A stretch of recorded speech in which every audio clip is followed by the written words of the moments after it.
আওয়ামী লীগের দোসর জাতীয় পার্টি নিষিদ্ধের দাবিতে আজকে শান্তিপূর্ণ কর্মসূচি ছিল আমাদের ঢাকাতে। সেই কর্মসূচিতে আওয়ামী লীগ জাতীয় পার্টির সাথে মিশে আমাদের গণ অধিকার পরিষদের নেতাকর্মীদের উপর অতর্কিত হামলা হয়েছে এবং এই হামলায় আমাদের ঝিনাইদহ জেলার কৃতি সন্তান গণ অধিকার পরিষদের কেন্দ্রীয় সাধারণ সম্পাদক রাশেদ খানের উপর হামলা করে গুরুতর আহত হয়েছে। আমরা এই হামলার প্রতিবাদে তাৎক্ষণিক বিক্ষোভ মিছিল করেছি এবং আমরা এই সরকারের উপর একটা দাবি জানাই যে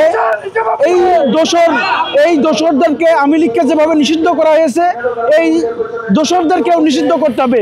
জাতীয় পার্টিকে যদি নিষিদ্ধ না করা হয় এই আওয়ামী লীগ কিন্তু জাতীয় পার্টির বেশে আবার এই বাংলাদেশে ফিরে আসবে। আমরা এই ঝিনাইদহ জায়গা থেকে বলতে চাই, অনতিবিলম্বে এই অন্তর্বর্তীকালীন সরকারকে আমরা দাবি জানাচ্ছি এই জাতীয় পার্টিকে জাতীয়ভাবে নিষিদ্ধ করতে হবে এবং তাদেরকে আইনের আওতায় এনে তাদের দলের নিবন্ধন কার্যক্রম বাতিল করতে হবে। বসুন্ধরা টিস্যু, অশুদ্ধতার বিরুদ্ধে এক বিন্দুও ছাড় নয়। জানেন যে আমাদের পূর্ব ঘোষিত একটা প্রোগ্রাম ছিল ঢাকা কেন্দ্রীয় নির্বাহী কমিটির নেতৃত্বে। সেই নেতৃত্বে যে পূর্ব ঘোষিত যে কেন্দ্রীয় প্রোগ্রাম, সেই প্রোগ্রামকে বানচাল করার চেষ্টা করেছিল। আমাদের যে আলোচনা সভা হিসেবে বিক্ষোভ মিছিলে জাতীয় পার্টি এবং আওয়ামী লীগের কর্মীরা তারা আমাদের উপরে নেককারজনক হামলা করে সেখানে বিভিন্ন নেতাকর্মী আহত হয় বিচ্ছিন্নভাবে এবং তারা শতাধিক নেতাকর্মী এখন পর্যন্ত ঢাকা মেডিকেলে চিকিৎসাধীন আছে। আমরা দেখতে পেয়েছি ঝিনাইদহের কৃতি সন্তান মোহাম্মদ রাশেদ খানের উপরেও এই জাতীয় পার্টির দোসরেরা, এই আওয়ামী লীগের দোসরেরা হামলা করেছে।